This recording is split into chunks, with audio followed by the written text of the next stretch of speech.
하나님의 말씀을 함께 보겠습니다. 오늘 주시는 말씀은 출애굽기 20장 1절에서 3절 말씀입니다. 출애굽기 20장 1절에서 3절 말씀입니다. 제가 가진 성경은 112쪽에 있습니다.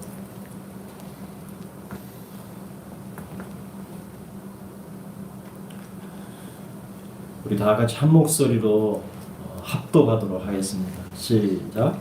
하나님이 이 모든 말씀으로 말씀해 주시되 나는 너를 애굽 땅 종되었던 집에서 인도하여 낸 내 하나님 여호와니라.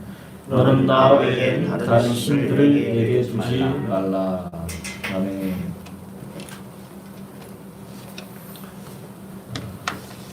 여러분, 신의 산은 하늘과 땅을 창조하신 창조주 하나님이 그 하나님께서 방문하신 장소입니다. 신의 산은 아담이 잃어버렸던 영원한 에덴 동산, 다시 말해서 영원한 안식처로 다시 되돌아갈 수 있는 처소의 문이 열리는 비밀 장소와 같습니다. 불순종의 죄로 인해서 낙원에서 쫓겨난 인간은 하나님의 형상을 간직은 했지만 그 모습 그대로 죄를 지고 유리방황하는 나그네의 신세가 되고 말았습니다. 절망 그리고 죽음이라고 하는 좌절의 큰 무거운 짐을 홀로 지고 여러분 에덴을 떠나가는 그 아담의 뒷모습을 한번 여러분 상상해 보시기를 바랍니다. 그 모습을 하나님께서 물끄러미 바라보시면서 마음이 얼마나 슬퍼하셨을까. 그 인간의 생명의 땅으로 하나님께서 그 아담을 다시 되돌리기 위한 하나님의 마음을 하나님은 열어주셨습니다. 하나님 그 아담 잃어버렸던 영원한 생명을 다시 돌릴 수 있는 길을 예비하셨죠. 그래서 아담에게 말씀하셨던 것이 창세기 3장 15절의 여자의 후손에 대한 약속이었습니다. 그래서 그 여자의 후손을 통해서 이 땅에 메시아를 보내실 것이라는 거죠. 그래서 마태복음 1장 1절은 아브라함과 다윗의 자손 예수 그리스도의 세계다. 그래서 이 땅에 오신 그 여자의 후손으로 오신 예수 그리스도. 그래서 이 장엄한 역사의 여정을 위해서 하나님께서는 이스라엘을 그 통로로 선택하셨습니다. 그리고 아브라함과 이삭과 야곱에게 하나님은 찾아오셨고 그들에게 언약과 그들에게 약속의 말씀을 주셨습니다. 약속이 신실하신 하나님께서 예언하신 대로 400년 동안 애굽에서 노예로 살아가던 이스라엘을 자유하게 하셨습니다. 이 구원의 여정은 하나님께서 장차 어떻게 인류를 구원해 내실지를 보여주는 실제적인 샘플과도 같은 것입니다. 애굽은 세상의 억압, 그리고 착취, 그리고 죄와 속박을 상징하죠. 그래서 6월절 어린 양의 피, 그 피를 통해서 이스라엘을 구속하시고 홍해를 건너게 하심으로 노예의 신분으로부터 이스라엘을 구원해 내셨습니다. 마치 한편의 대서사시와 같은 장정이었습니다. 신약성경은 주 예수를 믿으라 그리하면 너와 네 집이 구원을 얻을 것이라 이렇게 선언하고 있습니다. 주 예수, 어떤 예수를 믿으란 말입니까? 바로 그 예수는 유월절 어린 양으로 십자가에 피 흘려서 돌아가신, 그래서 다시 그 죽음에서 살아나심으로 말미암아 하늘의 보좌에 오르신, 바로 죄와 사망에서 건져내신 그 예수를 믿으라는 말입니다. 그렇게 되면 어떤 구원을 얻는다는 것이죠? 나, 개인과 우리 모든 패밀리가, 우리 집이 구원을 받는다는 것입니다. 예수님께서 걸어가신 십자가의 그 길은 출애굽기에 나타난 여정의, 역사의 여정 속에 잘 담겨져 있습니다. 그래서 우리는 이것을 통해서 그 구원의 여정을 이해할 수가 있게 됩니다. 하나님께서 아담에게 말씀하셨던 여자의 후손은 곧 마리아 동정녀 마리아라고 하는 그 마리아의 몸을 빌려서 탄생하신 그 예수님께 마침내 성취가 되었습니다. 예수님의 말씀대로 죄와 사망의 권세를 다스리는 그 뱀의 머리를 밟으셨습니다. 이것이 십자가의 죽음과 부활의 참된 의미입니다. 사망을 다스리는 그 뱀의 머리를 짓이기는 밟는 그 여자의 후손에 대한 예언이 예수님에 의해서 성취가 된 것이죠. 그래서 잃어버린 낙원으로 되돌아갈 수 있는 유일한 길, 그리고 영원한 안식을 다시 누릴 수 있는 그 유일한 길이 예수 그리스도를 통해서만 가능하게 된 것입니다. 누구든지 예수를 믿는 자는 예수께서 부활하시고 승천하신 것처럼 영원한 안식에 들어가신 것처럼 히브리서 4장 10절에 말하는 것처럼 우리도 또한 그 안식처로 들어가게 되는 것입니다. 지금 우리는 홍해를 건너서 구원받은 이스라엘이 하나님과 언약을 맺는 신의 산에 서 있습니다. 노예의 신분이었던 이스라엘은 이제 자유로운 신분이 되었습니다. 더 이상 노예가 아닙니다. 그리고 지금 이스라엘은 하늘과 땅을 창조하신 우주의 하나님, 그리고 애굽의 종 되었던 이스라엘을 구원하신 그 언약의 하나님과 공식적인 결혼 관계, 공식적인 언약 관계에 들어가는, 다시 말해서 서약하는 지금 순간입니다. 지금까지 연애하던 관계를 모두 청산하고 더 이상 연애하는 것이 아니라 마음이 뒤바뀌는 연애가 아니라 공식적인 결혼이라고 하는, 남편과 아내가 서로 결혼을 서약하는 것처럼 이스라엘과 하나님이 공적인 신의 산에서 서로 함께 서서 서약을 맺는 것입니다. 이제까지 살아왔던 종의 신분을 다 벗어버리고 하나님의 소유요, 제사장 나라가 되고 그리고 거룩한 백성의 신분으로 결혼 서약하는 순간입니다. 개인이 아닌 이스라엘 공동체 전체가 서약하는 것이죠. 이것이 중요한 것입니다. 개인이 아니라 공동체 전체이죠. 우리는 베드로의 고백처럼 왕같은 제사장, 그리고 거룩한 나라요 그의 소유된 백성으로 이 땅의 교회, 우리 교회가 공동체 신분으로 하나님과 언약을 맺는 것을 말합니다. 그래서 하나님을 우리 하나님이라고 부를 수 있는 것이죠.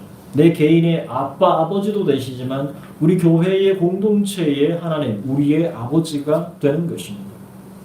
그래서 갈라디아 4장 6절에서 바울이 말하는 것처럼 우리가 하나님을 아빠, 아버지라고 부를 수 있게 되었음을 선포하는 것입니다. 그래서 우리 교회 공동체 또한 하나님을 우리 하나님이라고 부를 수 있는 것입니다. 여러분 생각해 보시기 바랍니다. 우리는 외인이었습니다. 하나님과 아무런 상관이 없는 이방인들이었습니다.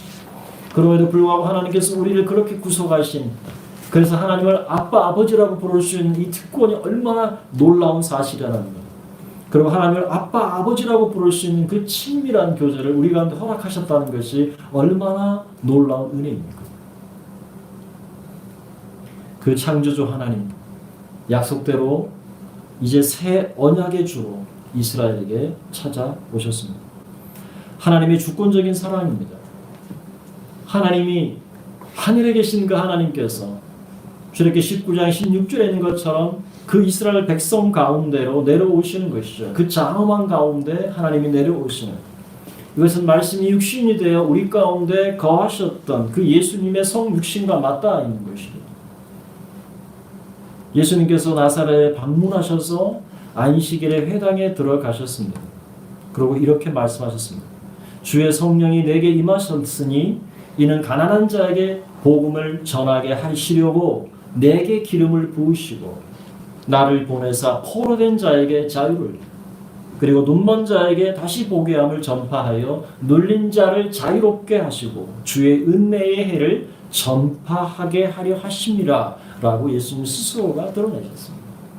포로된 자에게 자유를 주시는 예수 그리스도의 사역, 바로 하나님께서 노예 신분으로 살았던 이스라엘을 구원하신 것처럼 예수님께서는 마귀의 종로로 타면서 죄의 포로가 되어 억압받고 살았던 우리를 자유하게 하신 것은 바로 하나님의 주권적인 사랑 때문입니다. 이것을 신명기에서 잘 설명하고 있습니다. 신명기 7장 6절, 8절, 9절의 말씀에 보면 너는 여호와 내 하나님의 성민이라. 내 하나님 여호와께서 지상 만민 중에서 너를 기업의 백성으로 택하셨다라는 말입니다. 그리고 계속해서 말씀하실 때 여호와께서 다만 너희를 사랑하심으로 말미암아 이렇게 표현합니다. 너희 조상들에게 하신 맹세를 지키려 하심으로 말미암아 자기의 권능의 손으로 너희를 인도하여 내시되 너희를 그 종되었던 집에서 애굽의 왕 바로의 손에서 속량하셨나니 그런즉 너는 알라 오직 내 하나님 여호와는 하나님이시요 신실한 하나님이시라 라고 기록하고 있습니다. 다만 너희를 사랑하심으로 하나님의 주권적 사랑으로 하나님은 이스라엘을 구원하신 것이죠. 바로 이러한 하나님의 주권적 사랑, 그 사랑이 바로 이 십계명 속에 담겨져 있습니다. 십계명은 언약의 주께서 주시는 10가지 명령이죠. 우리 손으로 꼽을 수 있는 하나부터 10가지 할 수 있는 연으로 셀 수 있는 이 10가지의 명령입니다. 이 명령은 하나님의 입으로 직접 하나님이 말씀하신 것이죠. 시내산에서 하나님의 입으로 말씀하신. 그런데 말로만 아니라 우리가 지난번에 보았듯이 하나님께서 번제와 화목제를 드리게 하시고 그곳에 그 언약의 피로 말미암아 세우신 그 언약이었다는 것이죠. 예수님을 믿는 우리에게, 예수님을 믿는 우리들에게 서로 사랑하라. 그러면서 새 계명을 주셨지요. 예수님이 십계명을 크게 두 가지로 요약하셨죠. 지난주에 말씀드린 것처럼 하나는 하나님을 사랑하는 것, 그리고 이웃을 사랑하는 것. 이 두 가지에 대해서 시내산의 십계명은 바로 번제와 화목제를 드리기 위해서 그 피를 많은 제단에 많은 백성들에게 뿌려서 언약의 피로 세우셨습니다. 이처럼 예수님께서도 자신이 십자가의 피 흘림으로 새롭게 세우시는 그 언약의 피라고 말씀하시면서 이 계명을 제자들에게 나누어 주셨다. 언약의 피. 말이 아닌 삶으로 드리는 흘려서 피 흘리는 그 언약으로 통해서 제자들에게 예수님은 새 언약을 주셨던 것입니다. 여러분, 십계명이 왜 중요합니까? 십계명은 시내산에서 언약의 피로 백성들과 세우신 계명입니다. 유월절 만찬에서 언약의 피로 제자들과 세우신 바로 명령이기 때문에 그렇습니다. 십계명은 구약의 법만이 아니라 예수님께서 우리에게 명령하신 새로운 법입니다. 따라서 이 언약의 말씀은 우리 마음에 새기고 우리가 이것을 가르치고 우리가 이것을 배우고 이것을 실천해야 될 명령으로 우리가 오늘 받는 것입니다. 새 계명은 여러분 속박이 아닙니다. 새 계명은 자유인이기 때문에 지킬 수 있는 자발적 순종을 통해서만 성취될 수 있는 법입니다. 여러분, 하나님께 주신 첫 번째 계명이 무엇입니까? 첫째 계명, 여러분도 아시죠? 첫째 계명. 다 같이 한번 해볼까요? 첫째 계명이 뭡니까? 너는 나 외에는 다른 신을 내게 두지 말라 라고 말씀하셨죠. 20장 3절에 있는 말씀입니다. 그런데 이 말씀은 여러분 두 부분으로 나누어 설명할 수 있습니다. 먼저 뒷부분에 다른 신을 내게 두지 말라라고 하는 이 말. 이 말은 뭐냐면 너는 나를 위해 잊게 말라라고 하는 부정명령입니다. 이것을 풀어 설명하면 이렇습니다. 너 자신을 위해 다른 신들을 소유하거나 존재하지 않도록 하라는 말씀입니다. 너 자신을 위해서 다른 신들을 소유하거나 혹은 어떻게 존재할 수 있도록 하지 말라는 겁니다. 두 번째는 앞부분입니다. 거기 뭐라 합니까? 너는 나 외에는 이라는 말씀입니다.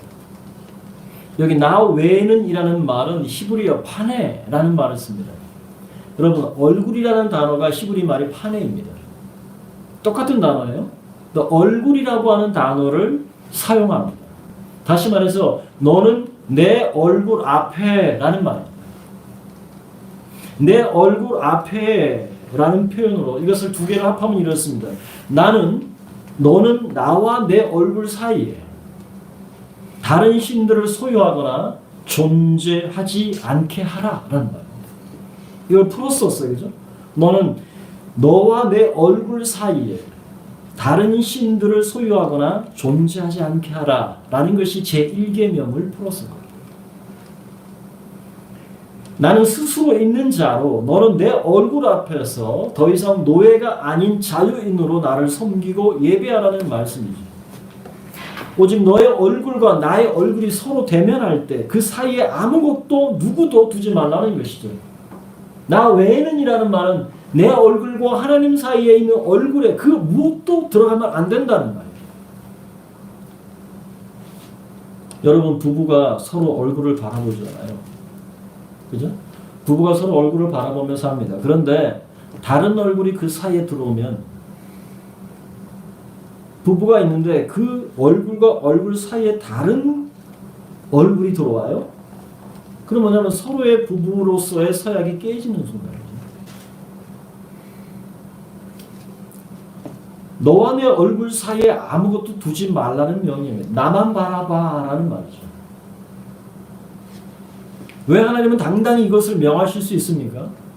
왜 하나님은 이렇게 요구할 수 있습니까? 그것은 바로 이스라엘 백성을 죄와 사망으로 살고 있던, 애굽에서 종살이하고 있던 이스라엘을 자유하셨기 때문에 이것을 명령하는 거예요.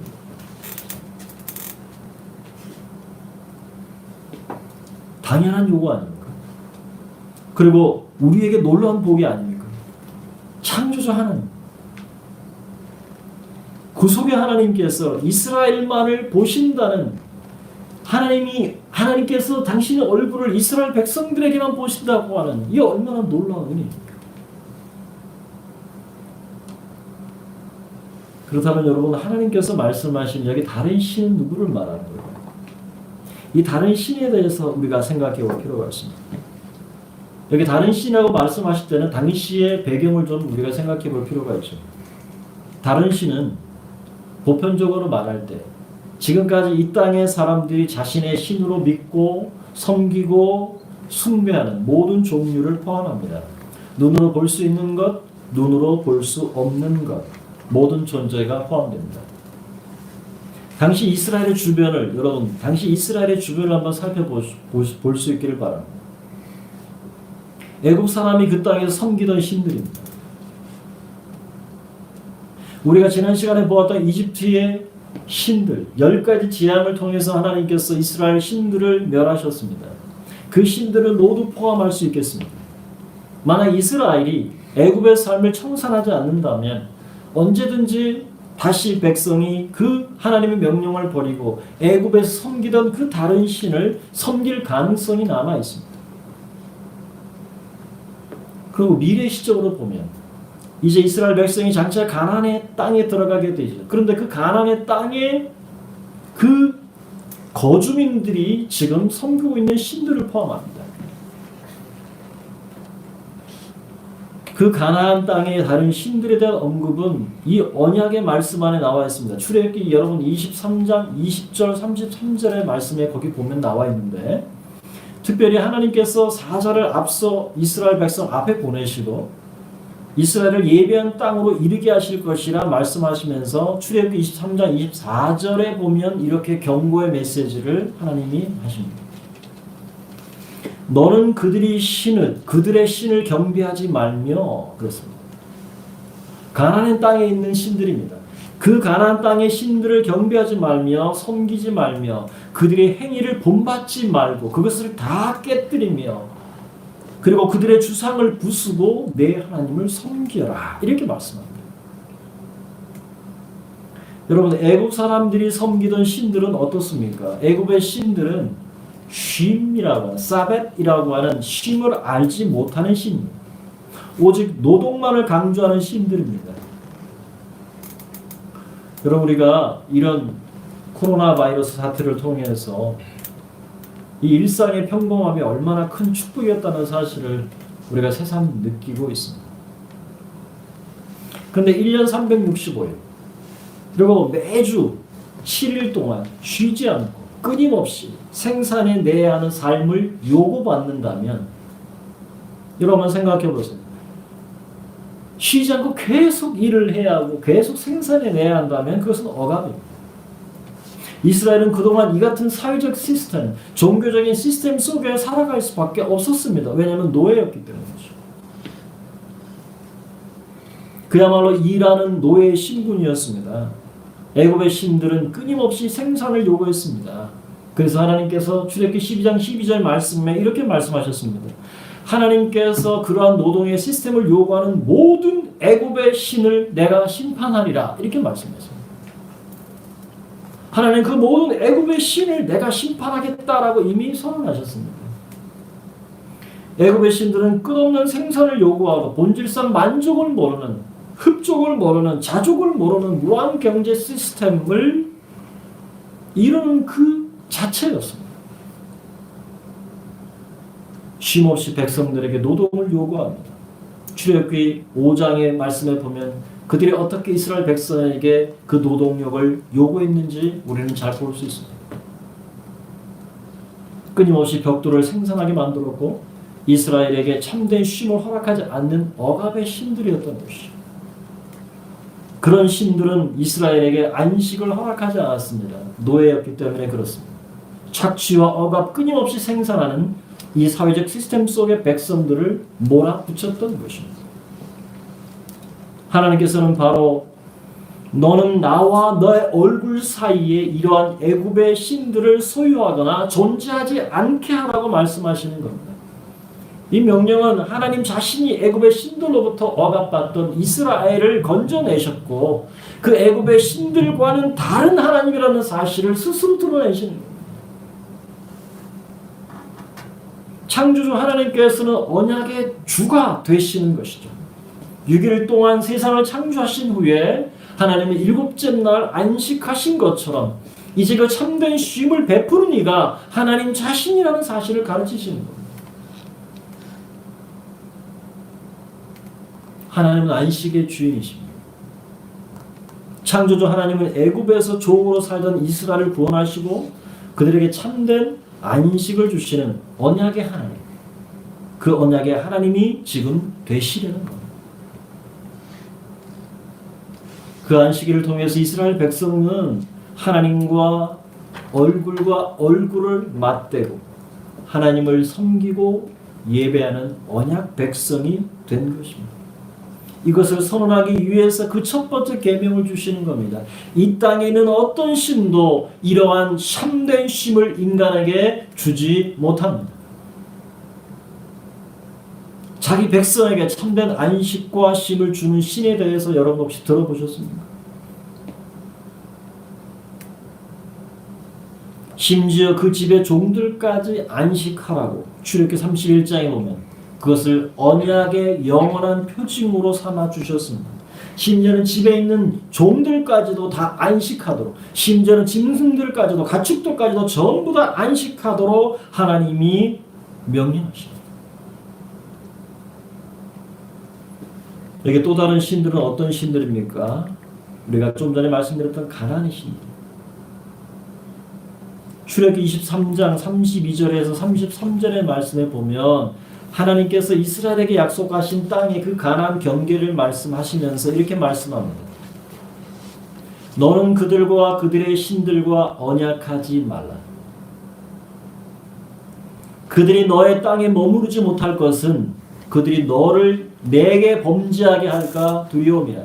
네가 그 신들을 섬기면 그것이 너의 올무가 되리라. 이렇게 하나님께서 이스라엘 백성에게 말씀하십니다.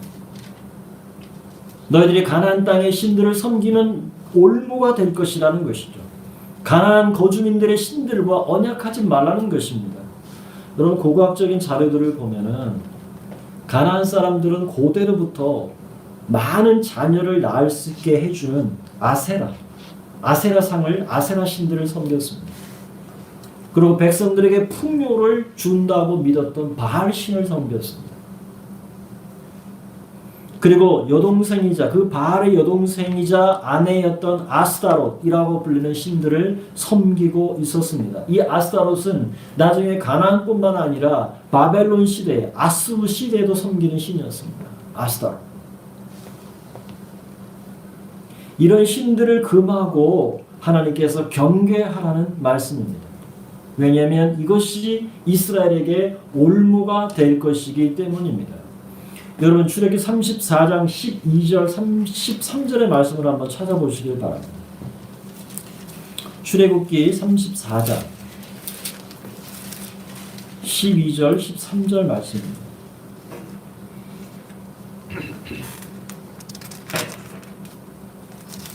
다 같이 말씀 한번 읽어볼까요? 시작. 너는 스스로 삼가 네가 들어가는 땅의 주민과 언약을 세우지 말라.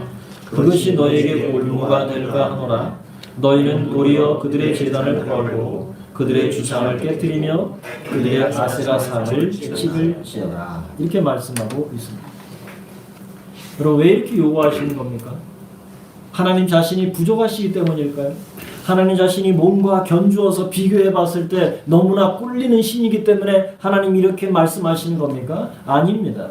도리어 이스라엘이 그 땅의 죄로 물들어서 죄를 범하는 것을 하나님이 원천 봉쇄 차단하시기 위해서입니다. 하나님의 얼굴과 내 얼굴 사이에서 어떠한 신들도 있게 하지 말라 하는 것은 언약의 백성을 위한 하나님의 특별한 조치였습니다. 하나님은 질투하는 하나님이십니다. 쉽게 말하면 부부가 살아가면서 사랑이 깊어지고 관계를 잘 유지하고 그 깊은 관계로 발전하기 위해서는 서로에 대한 굳건한 신뢰를 바탕으로 하는 것입니다. 우리를 하나님의 택한 백성이고 아내로 삼으신 하나님께서는 우리가 언약의 하나님 외에 남편 되시는 하나님 외에 다른 데 눈을 돌리지 말라라고 하십니다. 왜요? 하나님 우리의 남편이시기 때문이고 하나님 우리를 택하신 주이시기 때문에 그렇습니다. 다른 데 눈을 돌리는 것을 하나님이 기뻐하지 않으십니다. 여러분, 결혼한 부부가 다른 남자나 여자에게 눈을 돌리면 어떤 남편이 어떤 아내가 여러분 기뻐할까요? 이스라엘을 택하시고 언약하신 하나님은 하나님으로서 당연한 요구를 지금 하고 계신 겁니다. 이것을 짐으로 생각하면, 짐이라고 생각한다면, 부부 사이에 이것이 짐이라고 생각한다면 그것은 가짜 부부가 아닐까요? 그렇지 않으면 부부간에 심각한 문제가 발생하고 맙니다. 결혼은 서로에 대한 자발적인 속박이죠. 그냥 홀로 사는 것이 아닙니다. 함께 살아가는 것입니다. 따라서 하나님께서는 당연히 언약을 맺은 이스라엘에게 나와 내 얼굴 사이에 다른 신을 두지 말라고 명령하시는 것이죠. 여러분, 나아가서 레위기 18장 3절의 말씀을 보면 이렇게 말씀합니다. 너희는 너희가 거주하던 애굽 땅의 풍속을 따르지 말며 내가 너희를 인도할 가나안 땅의 풍속과 규례도 행하지 말고 너희는 내 법도를 따르며 내 규례를 지켜 그대로 행하라. 나는 너희의 하나님 여호와니라. 이렇게 말씀합니다. 애굽 사람들이나 가나안 거주민들이 손으로 만들어 섬기는 그 신들은 하나님과 이스라엘 얼굴 사이에 두지 말라는 명령입니다. 이것은 시내산에서 언약을 맺는 출애굽 1세대만 해당하는 것이 아닙니다. 애굽에서 막 나온 1세대뿐만 아니라 광야를 지나고 이제 약속의 땅 가나안에 들어가는 출애굽 2세대들에게도 동일하게 주어지는 말씀입니다. 신명기 13장 1절에서 3절 말씀에 보면 너희 중에 선지자나 꿈꾸는 자가 일어나서 이적과 기사를 내게 보이고 그가 내게 말한 그 이적과 기사가 이루어지고 너희가 알지 못하던 다른 신들을 우리가 따라 섬기자고 말할지라도 너는 그 선지자가 꿈꾸는 자의 말을 청종하지 말라. 이것은 너희 하나님 여호와를 사랑하는 여부를 알게 하사 너희를 시험하심이니라. 이렇게 말합니다. 그리고 13장 6절에서 8절에 말하면 이렇게 말씀합니다. 네 어머니의 아들 곧 네 형제나 네 자녀가 내 품의 아내나 너와 생명을 함께하는 친구가 가만히 너를 꾀어 이르기를 너와 네 조상들이 알지 못하던 다른 신들 곧 내 사방을 둘러싸고 있는 민족 혹 내게서 가깝든지 내게서 멀든지 땅 이 끝에서 저 끝에 있는 민족의 신들을 우리가 가서 섬기자 할지라도 너는 그를 따르지 말며 듣지 말며 긍휼히 여기지 말며 애석히 여기지 말며 덮어 숨기지 말고 너는 용서 없이 그를 죽이라 라고까지 말씀합니다. 여러분, 왜 하나님은 이스라엘에게 이스라엘 백성들의 이런 요구를 하시는 걸까요? 나 외에는 누구도 너를 애굽의 종로로 타던 곳에서 건져내지 못했기 때문에 라는 대전제 속에서 말씀하시는 거죠. 오직 나만이 너희를 애굽의 종되었던 곳에서 불러낸, 그렇기 때문에 하나님께서 마땅히 이 요구를 하시는 것입니다. 나와 너의 얼굴 사이에 그 어떠한 존재도 두지 말아라. 너를 위해 어떤 다른 신도 두지 말아라 라고 명할 수 있는 것이 아닙니까? 여러분, 하나님의 음성을 한번 들어보시기 바랍니다.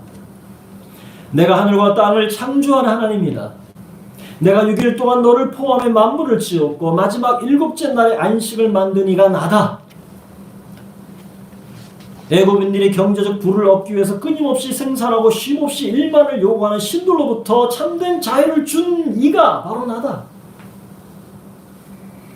그렇게 너와 나의 얼굴 사이에 너를 위해 어떤 존재도 두지 말아라. 지금 인생들이 섬기는 신들이란 자신의 부귀와 자신의 행복과 안녕을 위해 만들어 놓은 존재일 뿐 나와 비교할 수 있는 신이 아니다. 그러니 이제부터 너는 나만 바라봐. 내가 너를 위해 모든 것을 준비했다. 네가 어디로 가든지 내가 함께할 것이며 너를 지킬 것이며 너의 인도자가 될 것이며 너의 목자가 될 것이다 라고 하나님 말씀하시는 겁니다. 그런데도 나를 외면하고 네 얼굴과 내 얼굴 사이에 너를 위한 어떤 존재를 두겠니? 라는 것이죠.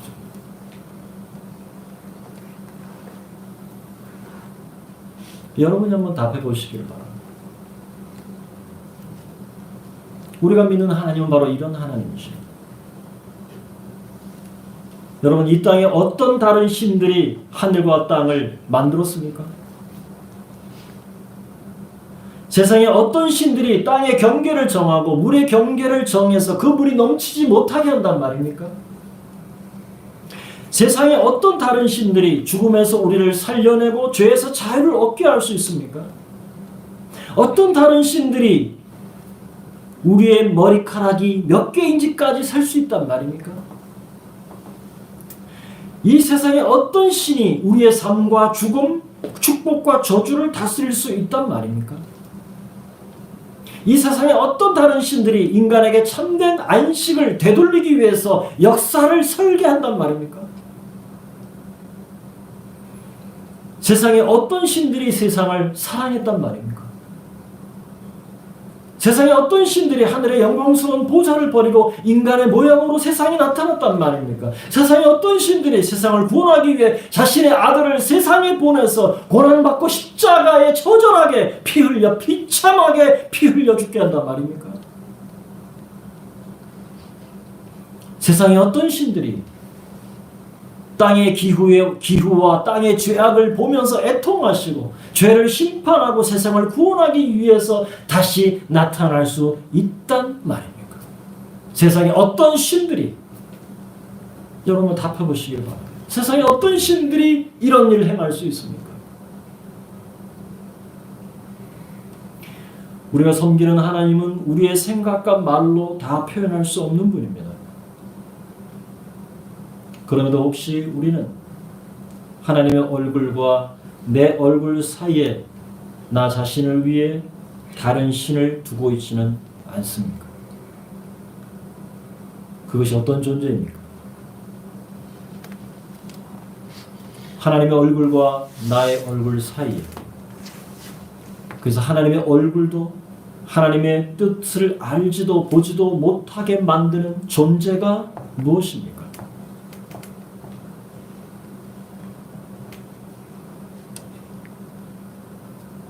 그 다른 신이 혹시 나의 건강과 내 삶을 윤택하게 하는 명예나 만몬은 아닙니까?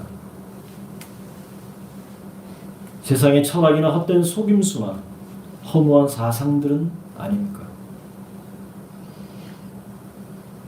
신의 산에서 이스라엘과 언약을 맺으실 때 주셨던 첫 번째 계명은 오늘 우리에게도 동일하게 들려주시는 진리의 말씀.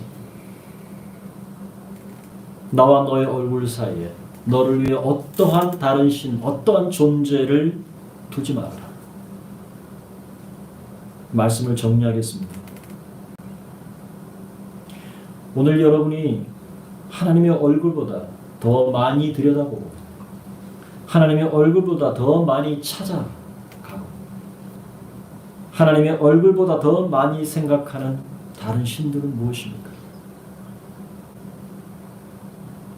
이제 그만 그를 완전하게 떠나보내시기를 바랍니다.